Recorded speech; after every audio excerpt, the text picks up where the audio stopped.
ورحمۃ اللہ نحمده ونصلي ونسلم على رسوله الكريم اما بعد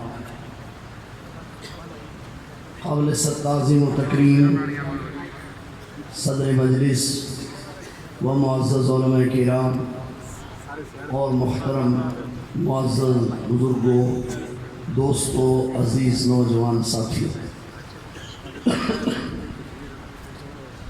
ہمارے مخدوم و مخدوم زادہ حضرت مولانا الیاس احمد چنوٹی صاحب نے عالمی مجلس تحفظ ختم نبوت کے اجتماع میں ایک بات ارشاد فرمائی کہ اب صرف قادیانیوں کو غیر مسلم اقلیت قرار دینے کی، اس پر باقی رہنے کی بات نہیں رہی۔ ہم ذرا تھوڑا آگے چلنا چاہتے ہیں۔ ہم دلائل کی دنیا میں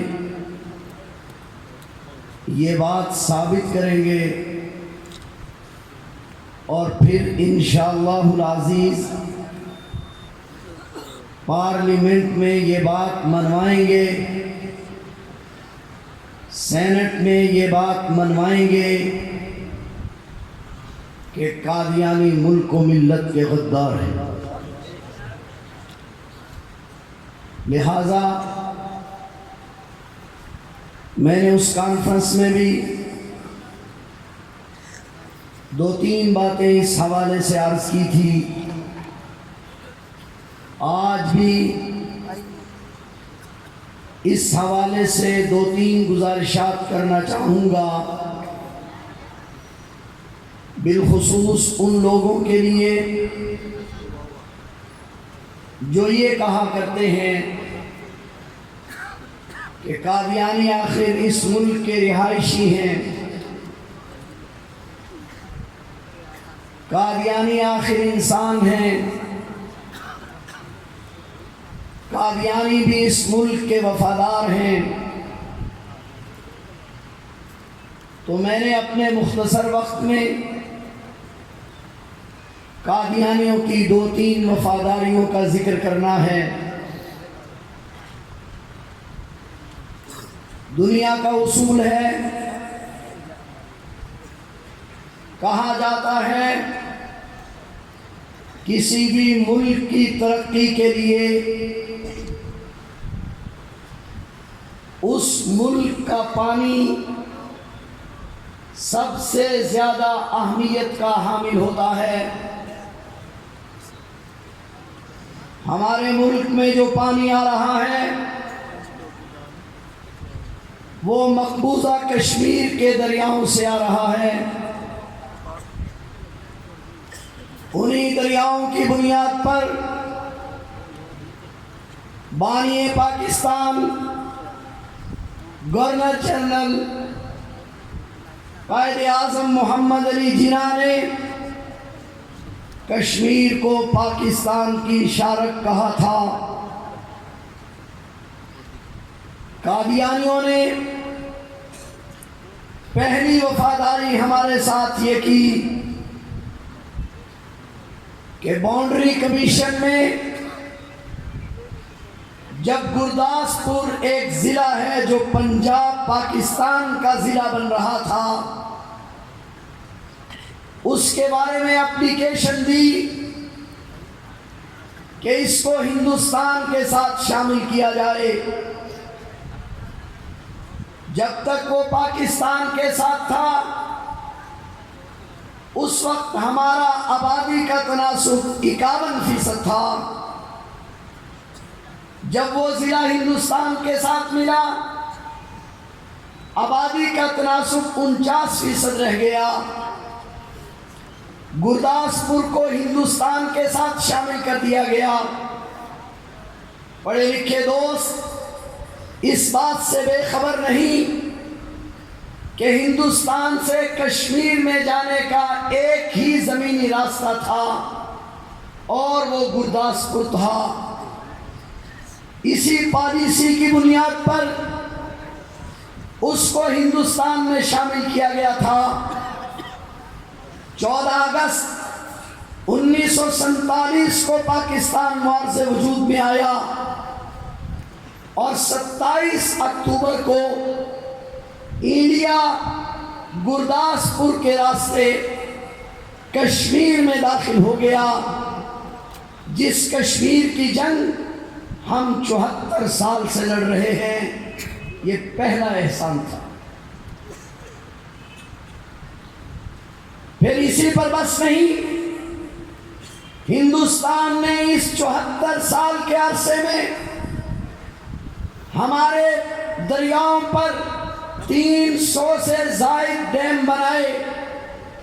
آج جب ہندوستان چاہتا ہے ہمارا پانی بند کر دیتا ہے تو یہ احسان کیا۔ پہلا ہم پر انڈیا کے ایجنٹ ظفر اللہ خان نے، جو قادیانی تھا اور پاکستان کا پہلا وزیر خارجہ تھا، انہوں نے ہم پر دوسرا احسان یہ کیا کہ کہا جاتا ہے کسی ملک کی بربادی کی سب سے بڑی بنیاد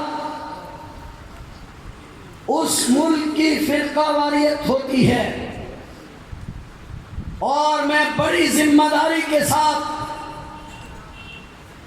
یہ بات عرض کر رہا ہوں کہ آج ساری فرقہ واریت بیچارے ملا کے گلے میں ہے۔ حقیقت بات یہ ہے کہ اس ملک میں فرقہ واریت کی بنیاد کہ اس کے پیچھے نماز پڑھنی ہے اور اس کے پیچھے نہیں پڑھنی، اس کی بنیاد بھی اس ملک میں قادیانیوں نے رکھی ہے۔ چنانچہ بانی پاکستان قائد اعظم محمد علی جناح کا جنازہ تیار تھا۔ پاکستان کا پہلا پرچم لہرانے والے علامہ شبیر احمد عثمانی کے لیے وصیت تھی کہ وہ جنازہ پڑھائیں۔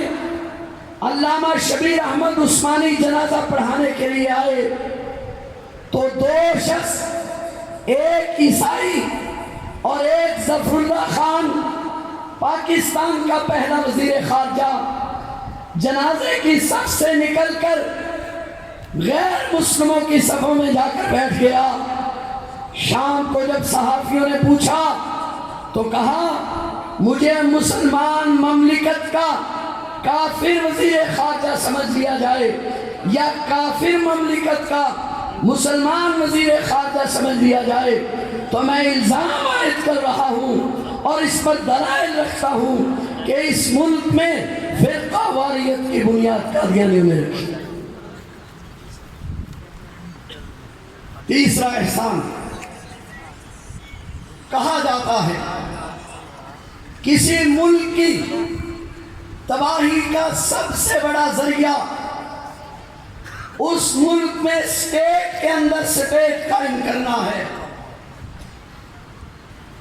میں دعوت دوں گا اپنے صحافی دوستوں کو، میں گزارش کروں گا اپنی میڈیا سے، سکالروں سے، ان جرنلسٹوں سے جو لال مسجد کا مسئلہ سب چلا تو زبانیں خشک ہو گئی ان کی، یہ کہ اسٹیٹ کے اندر اسٹیٹ ظلم ہے، اسٹیٹ کے اندر اسٹیٹ قائم کرنا۔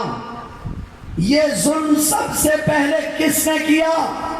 پاکستان کے پہلے وزیر خارجہ اس غدار نے چناب نگر کی 1033 ایکڑ زمین ایک آنا فی مرلہ کے حساب سے 100 سال کے لیے قادیانیوں کو لے کر دی اور اسٹیٹ کے اندر اسٹیٹ قائم کی۔ یہ تیسرا احسان تھا۔ کہا جاتا ہے کسی ملک کی بربادی کا ایک بہت بڑا ذریعہ دہشت گردی ہے۔ آج اتفاق سے اس دہشت گردی کو بھی اس غریب ملا کے گلے میں ڈالا گیا ہے۔ تاریخی حقائق کو دیکھیے، اس ملک کی سب سے پہلی بڑی دہشت گردی، سب سے بڑے کسی عہدے کے اعتبار سے کسی انسان کا قتل، جناب لیاقت علی خان جو پاکستان کے پہلے وزیر اعظم تھے، ان کا قتل ہے۔ کہا جاتا ہے لیاقت علی خان کو سید اکبر علی شاہ نے قتل کیا، لیکن 1986 میں تکبیر رسالے نے یہ راز فاش کر دیا کہ لیاقت علی خان کو سید اکبر علی شاہ نے نہیں، ظفر اللہ خان کے لے پالک بیٹے نے قتل کیا تھا۔ تو اس ملک میں دہشت گردی کی بنیاد، قتل و غارت گری کی بنیاد، فرقہ واریت کی بنیاد، یہ تمام کی تمام قادیانیوں نے رکھی۔ آخر مجھے ایک بات اور حکم دیا گیا، اس سے متعلق میں نے کچھ عرض کرنا ہے۔ 2-3 منٹ میں بس اپنی بات مکمل کروں۔ میرے بہت سارے اکابر، میرے اساتذہ اسٹیج پر تشریف فرما ہے، میں ان حضرات کی موجودگی میں ایک ذمہ دار جماعت کا ایک ذمہ دار فرد ہونے کی حیثیت سے ایک اور بات کرنا چاہتا ہوں۔ بہت سارے قادیانیوں سے ہماری بات ہوتی ہے، اللہ تعالیٰ بعض کو ہدایت بھی عطا فرما دیتا۔ ہم نے ایک عرصہ اس پہ اسٹڈی کی کہ مرزا غلام احمد قادیانی میں کوئی ایسی خوبی نہیں ہے کردار کے اعتبار سے، شخصیت کے اعتبار سے، اس کے پروگرام کے اعتبار سے کہ لوگ اس کو فالو کریں، اس کو تسلیم کریں۔ پھر کیا بات ہے؟ آج یہ باتیں کیوں سننے میں آتی ہیں؟ تو میں نے ایک چور راستے کا پتہ لگایا ہے، جس سے متعلق میں نے اپنے اکابرین کی موجودگی ایک گزارش کرا۔ وہ چور راستہ ان نام نہاد مذہبی سکالروں کا ہے جو عالمی میڈیا پر بیٹھ کر لوگوں کو علماء سے متنفر کر رہے ہیں، لوگوں کو اہل علم سے کاٹ کر میڈیا کے ساتھ جوڑ رہے ہیں۔ اور ان میں آج کی دنیا میں 2 بڑے نام ہیں، میں بڑی ذمہ داری کے ساتھ الزام عائد کر رہا ہوں۔ آج 2 نام ہیں، ایک نام جناب جاوید احمد غامدی کا ہے اور دوسرا نام محمد علی مرزا کا ہے۔ جاوید احمد غامدی کے وہی عقائد و نظریات ہیں جو عقائد و نظریات مرزا غلام احمد قادیانی کے تھے۔ اس کی کتابیں اٹھا کر دیکھ لیجئے، مرزا غلام احمد قادیانی بھی کہتا ہے عیسیٰ علیہ السلام کا انتقال ہو چکا، جاوید غامدی بھی کہتا ہے عیسیٰ علیہ السلام کا انتقال ہو چکا۔ اور میں بڑی ذمہ داری کے ساتھ کہہ رہا ہوں، یہ قادیانیت کا چور دروازہ ہے، اور دوسرا رافضیت کا چور دروازہ محمد علی مرزا ہے، جو نظریات ان کے سیدنا امیر معاویہ رضی اللہ تعالیٰ عنہ کے بارے میں ہے، اس کے بھی وہی نظریات ہیں۔ لہذا جس طرح آپ قادیانیت کا تعاقب کر رہے ہیں، ان کا بھی تعاقب آپ پر فرض اور آپ کی ذمہ داری ہے۔